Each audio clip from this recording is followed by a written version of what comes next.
Thinking Aloud.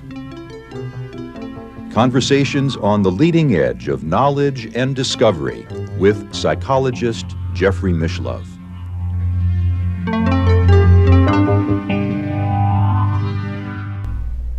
Hello and welcome. I'm Jeffrey Mishlove, and today we'll be exploring Plato's noble lie and the Trickster. With me is philosopher Reza Jorjani, who is the author of Prometheus and Atlas.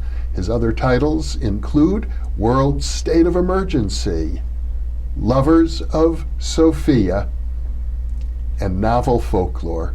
Welcome once again, Jason. It's great to be with you again, Jeffrey. Thank you, thank you. You know, Plato is almost the archetype of a philosopher who expresses the notion of eternal truths. That we talk about people who accept that as being Platonists. Yes, he's the philosopher of the archetypes. The idea of archetypes or eternal forms is usually attributed to Plato. And often not just eternal forms, but a whole realm outside of the supersensible realm, being an eternal, one might even say a divine realm, but surely a realm of pure geometry. That's right, and this was, although this to some extent had a precedent in the Pythagorean Order, which Plato belonged to. The Pythagorean Order was a secret society, and Pythagoras, well, at least no texts in Pythagoras' own name have survived. Yeah. So Plato's corpus is really seen as the beginning of systematic knowledge, or what the Greeks called episteme. And that systematic knowledge depended in the first instance on these abstract principles or forms that would allow us to know something about a material world that is otherwise in a state of perpetual flux. And today we have many scholars who consider themselves Platonists, and certainly amongst mathematicians it's almost a given. Almost every mathematician is a Platonist. Indeed, and mathematics played a very prominent role in the Pythagorean Order that Plato belonged to, and over the door to the academy was written that one who does not understand or hasn't studied geometry should not enter here. But when you talk about Plato's noble lie, you're suggesting that Plato himself didn't believe in the absolute existence of these eternal forms. Yes, I've written an essay called The Pharmakon Artist. It appears in Lovers of Sophia. And my thesis is that Plato developed the theory of forms consciously as a construct. And it was a method of psychological and social engineering. But before we understand how that could possibly be the case, we need to understand something more basic about the idea of the noble lie. And also a sense historically of Plato's place in the history of ideas. That's right. And so maybe actually that would be the good place to begin. Plato has a running critique of Homer in his various dialogues. Plato, I think, rightly recognized that the Homeric epics, like the Iliad and the Odyssey, and maybe the Homeric hymns as well, were setting a terrible example for the children in Greek society. I mean, when your gods are individuals like Zeus, who is a serial rapist and sadistic manipulator, that's really not going to be conducive to the development of the ethical fabric of future citizens. Yeah. So that's one reason why Plato believed that his society needed to be forcibly moved beyond the Homeric mindset. Another reason, which Eric Havelock points to in his book Preface to Plato, is that the medium of the Homeric age was memorization and unreflective recitation and embodiment of the content of these stories like the Iliad and the Odyssey. We tend to think of them as art or literature, but they were nothing of the kind for the Greeks of that period. They were more like an encyclopedia of acquired skill and tradition and custom that was memorized and then unreflectively embodied or enacted by the people of the society of the time. It was an oral tradition. An oral tradition. It was an oral society, and Havelock refers to this as mimesis, a thoroughly mimetic culture, which is a deeply unreflective culture, incapable of critical thinking. And so Plato also wants to break the Greeks of his time and place out of this mesmerism. And in so doing, he developed the idea of the noble lie. That's right. But let me add one other thing, and this is just to emphasize, how alien such a culture would be to us. Okay. Julian Jaynes, in the Origin of Consciousness and the Breakdown of the Bicameral Mind, analyzes the Iliad in detail, and whether or not you accept the psychobiological aspects of his theory of the bicameral mind, his analysis is very compelling insofar as it seems in the mindset of the Homeric epics, there is no conscience, there's no personal conscience, and no capacity for creativity. Anytime a decision is made or someone is struck with an idea, it's through the intervention of a god. So this is a culture utterly lacking in personal responsibility, which is somewhat difficult for us to imagine because we have been transformed by rationalism and by the type of subjectivity that it inculcates on account of the project that Plato began. Well, as I recall, there are a few hints of personal responsibility in Homer. I don't think it's totally devoid, as I recall. There's some sense that the gods control your fate, but every now and then you get the sense that an individual's character is responsible for their fate. I'm not sure. I think we'd have to look at it in detail. There's an awful lot of being moved by passion that's attributed to one or another god, or having ideas put into your mind by one or another deity. Yeah, I think Odysseus is, the heroic figure of these myths, is a character who, he's known as a very wily guy. He comes up with the idea of the Trojan horse, but he does show some initiative. Well, not enough initiative at any rate as far as Plato's concerned. So Plato engages in a vast project of social engineering. And in Republic, we see two instances of the noble lie. One, the idea is introduced in the context of proposals for eugenic breeding. And the idea there is that the citizenry is to be told that who their mate will be in life is going to be determined by a lottery, when in fact there's a very careful selective breeding process at work behind the scenes in order to encourage the propagation of better genes. Certainly sounds tyrannical from the lottery alone sounds tyrannical, let alone the eugenics. Yeah, well, I mean, I happen to be an advocate of eugenics. Plato was the father of eugenics. This is actually in Republic the first account of eugenics applied to human beings. He got the idea from the breeding of animals to produce like thoroughbred horses and the hybridization of various types of plants and so on and so forth. At any rate, he introduces the noble lie in that context. And then, and I think a much more disturbing example of the noble lie. And he specifically calls it a noble lie. Yes, he does.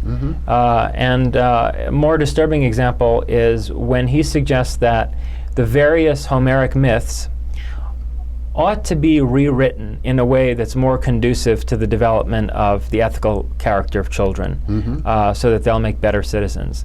And he says something to the effect of, through the mouth of Socrates, well, we don't really know what happened in this distant prehistory anyway, so why not reshape these myths in a way that's going to be more morally instructive? So in effect, he's proposing that the guardians, the philosopher rulers of the state, which included women, which is why I don't say philosopher king, the philosopher rulers of the state ought to contrive a religion, a civic religion, which they themselves do not believe in, but which will be a vehicle whereby the majority of the population will wind up embodying virtues that are legitimate virtues. Yeah. And this is the more extreme example of the noble lie. Mm-hmm. Well, that's quite interesting, because the idea of a state religion for the purpose of social order comes up over and over again in history. And this is the first instance of it. Mm-hmm. And it makes you wonder what the difference is between these social engineers and the people who Plato himself depicts in the allegory of the cave. Yes. As the sort of puppet masters, people who are manipulating mock-ups in front of a fire and projecting a world of shadows for those imprisoned within the cave. Yeah. What's the difference between the guardians as social engineers and those master manipulators? It's an interesting question. Because I have always regarded the allegory of the cave as talking about some sort of a suprasensual spiritual realm, a realm perhaps of the deities, a realm of higher awareness, and I think Plato gives hints of an afterlife, for example, in his Legend of Air. That's what he's referring to, something of parapsychological interest. Well, the Legend of Air is at a different place in the Republic, but in terms of a supersensuous realm, that's what's outside the cave. But inside the cave, in other words, in this world, there are these manipulators who are standing on a plank above the prisoners. So the question is, I mean, what's the relationship between these people and these, let's say, from our standpoint, scientific dictators? Oh, I see. Inside, I've always imagined that those were people passing across the mouth of the cave or something. No, they're on a platform above the prisoners. Okay. So they're, in effect, they're the warders who are keeping us shackled inside a world of illusions. Yeah. Yeah, so it raises the question, you know, what is the difference between those ignoble or wicked, diabolical manipulators and the noble liars who are the statesmen of Plato's Callipolis, his Utopia? Yeah. Well, so what you're suggesting here is that Plato is quite a trickster himself. Well, so I haven't suggested that thus far in our conversation, but what I argue in this essay is that there are a variety of hints throughout the Platonic corpus that Plato's theory of forms is itself a noble lie. And I can point to some of those. Now, the theory of forms is framed against the backdrop of the ontology of certain pre-Socratic thinkers with which Plato was very familiar. Yes. Although Plato, you know, had Socrates as a mentor and he joined the Pythagorean Order, Aristotle tells us that really throughout most of his youth, Plato was a Heraclitean. He was a member of the school of Heraclitus. And the way in which Plato depicts Heraclitus's ontology in the dialogue Cratylus, Cratylus was the name of his Heraclitean teacher, the way in which he delivers an account of the Heraclitean cosmos is a straw man version of Heraclitus. And Heraclitus being the philosopher who uses fire as his metaphor for the universe, that all is change, that fire is the essential element out of which everything is composed. That all is change, and that's interesting also, you know, the fire inside the cave is what allows the shadows to be projected onto the cave wall. Actually, don't think that's an accident, because the world of shadows is that world of ceaseless change, where everything is in flux. You can't step into the same river twice, etc. Right? But the idea that would prevent you from knowing anything, from developing any system of knowledge, that it would make it impossible even to discern who a subject is as compared to what an object is in the world, which is the claim that Plato makes in Cratylus, right? That is based on either an incredibly superficial reading of Heraclitus, which I find to be an impossible interpretation, or it is based on a deliberate distortion of Heraclitus in order to then be able to frame the doctrine of forms against the backdrop of Heraclitus. Yes. So you would need perfect, eternal, absolute principles in order to develop a theory of knowledge in a world that's in a state of ceaseless flux. You would have to have things take shape in this material world that's chaotic according to principles that are influencing them from an immaterial and eternal realm. Yes. And the unity, the completion, perfection of each of these forms, like the form of the perfect circle or the form of the perfect triangle, or ultimately the form of justice, that internal unity and cohesion and oneness of each of these forms is an idea that Plato is adapting from Parmenides, another of his pre-Socratic predecessors. And when I looked at the dialogue Parmenides, which is one of the densest and most complex Platonic dialogues, I realized that Plato is distorting Parmenides along similar lines as he's distorting Heraclitus. He makes a straw man out of Parmenides' metaphysical position, which was really, Parmenides' position was really very comparable to the Advaita Vedanta idea that beyond this world of the illusion of relative space and time and the illusion of the differentiation of various beings, there is a deeper oneness or a more transcendent oneness. Right. And Plato develops a cardboard cutout of this metaphysical position and then yet again uses it to frame his own doctrine of forms against its backdrop. Right. In other words, he's setting up these straw men in order to make the doctrine of forms appear to be the logical alternative to which his readers must turn. That's right. And whose mouth is this doctrine of forms coming out of? Socrates' mouth. And we see Plato depict Socrates as a trickster figure, or even a magician, in the sense of an illusionist magician, in a number of different dialogues, particularly in Symposium and in Phaedo. In Symposium, we see Alcibiades, who was a disciple of Socrates, someone who actually appears to have been in love with Socrates, one of the foremost statesmen of Athens, and a very scandalous politician of his own time.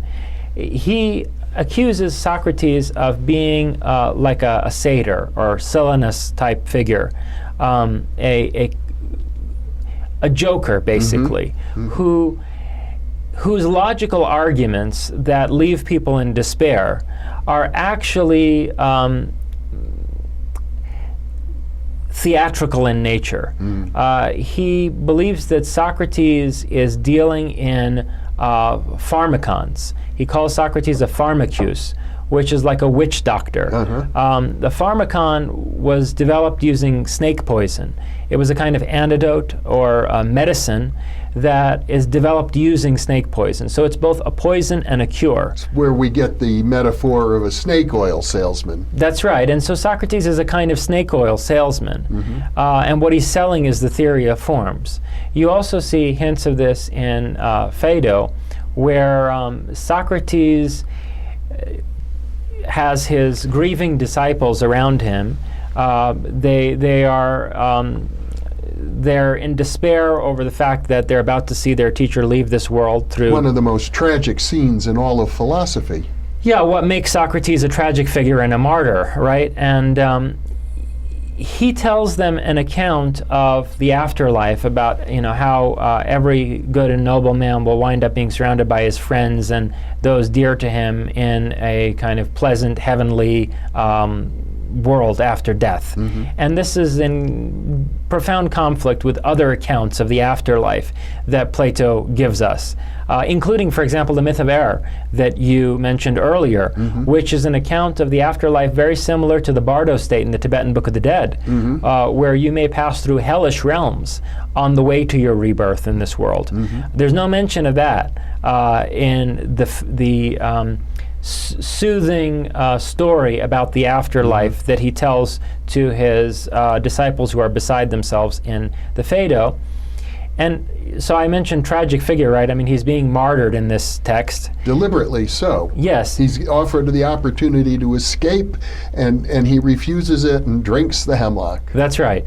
And it's interesting that at the end of the Symposium, after this drunken orgy that's most of the text, everyone's fallen asleep except for Aristophanes, who's in attendance, and Socrates, and they're having a conversation about whether the same man could write tragedy and comedy.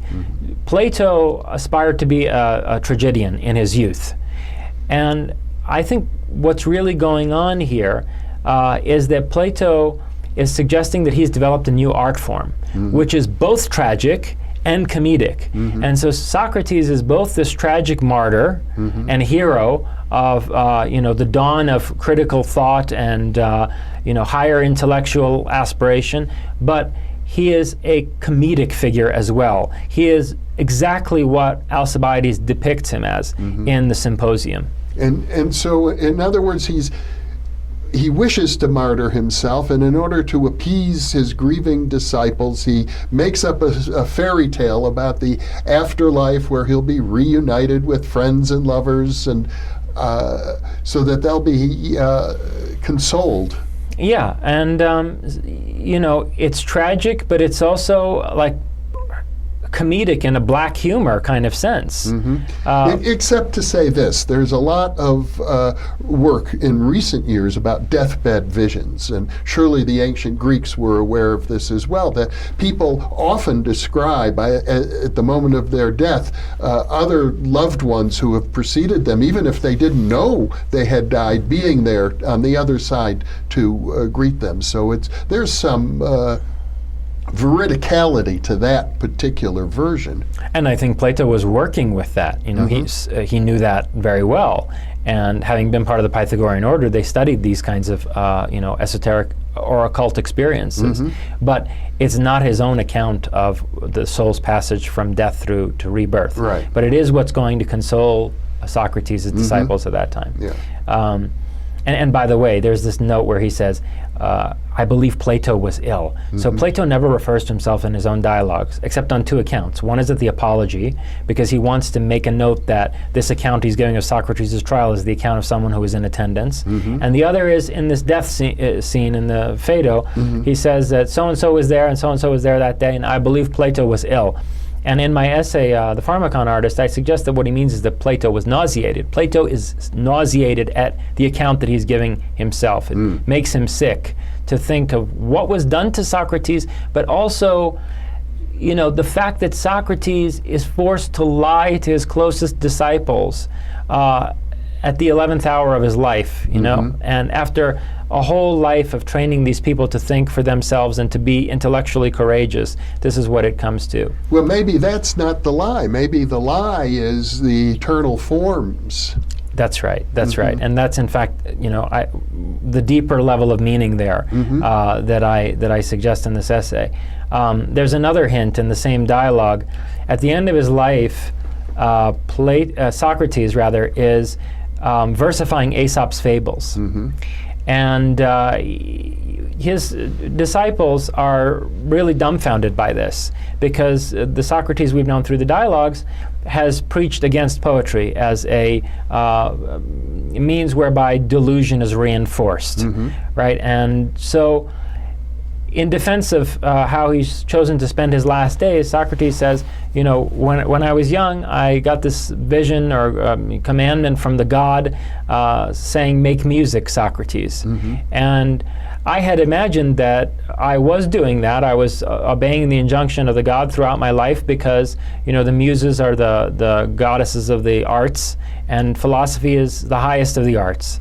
And so that's what I thought I was doing. But it occurs to me that maybe they meant the crude form of art, the ordinary, everyday sense of music. Popular art. Popular art, popular poetry. And, not being a poet myself, I decided to versify the stories that were closest at hand or that I remembered from my childhood, namely those of Aesop. Well, this is ridiculous. It's ridiculous to think that this is how Socrates spent his last days, or that all of a sudden at the end of his life he would think that his entire pursuit of philosophy was a blind alley. Something else is being said here about how the entire Platonic project is a poetic project. And we know from Plato's 7th letter that he never wrote down his actual doctrine. He always hides behind these dramatic personae in his dialogues. And he says in the 7th letter, if anyone ever tells you that they've read or studied in written form the doctrine of Plato, they're talking nonsense, because no such doctrine exists or ever will. So what you're suggesting here is that although Plato is thought of as the archetypal philosopher of eternal truths that are outside of space and time, he's really more of a postmodernist.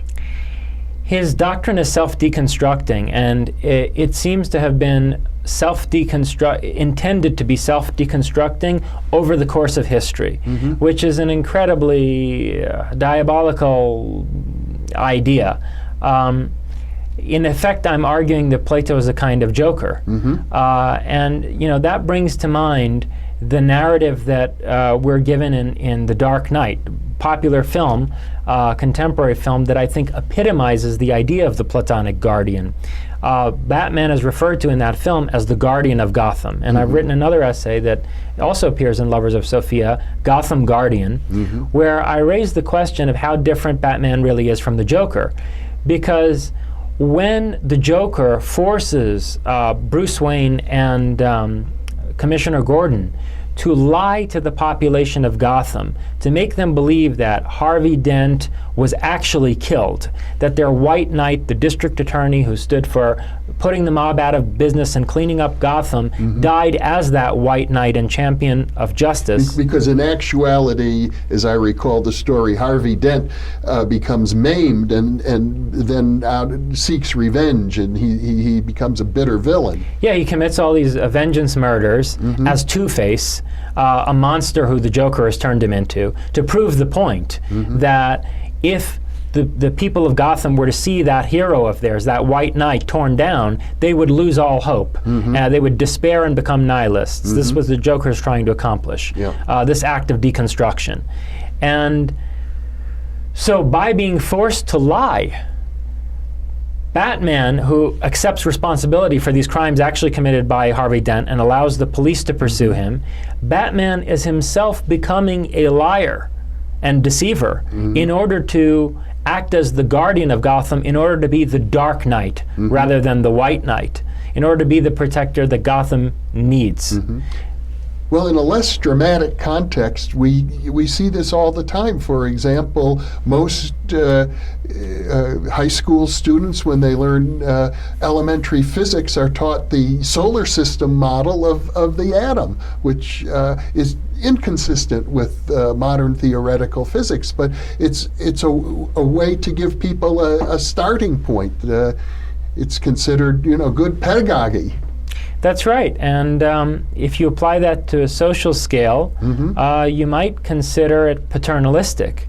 But I think particularly if you look at the example in The Dark Knight, you see how necessary that is in certain cases, because the commissioner in that narrative and the Batman were right that if people had been told the truth, they would have been completely devastated and crushed. Whereas the lie holds open the hope of justice.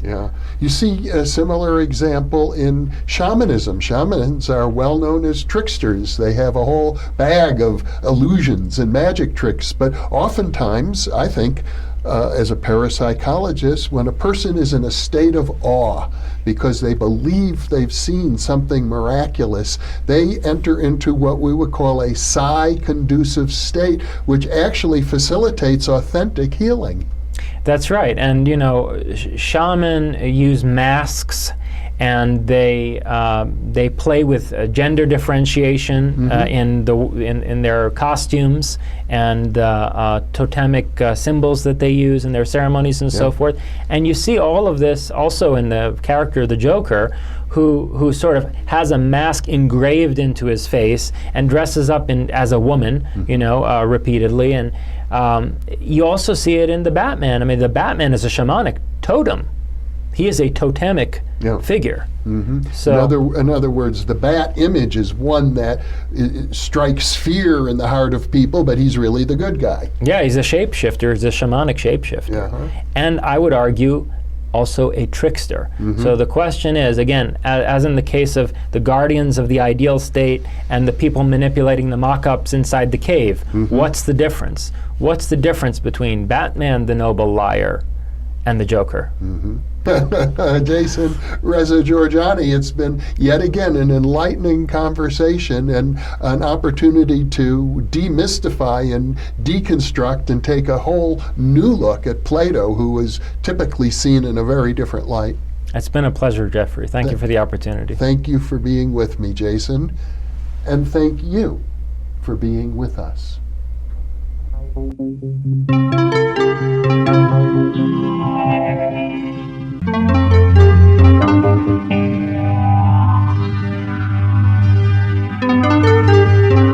you.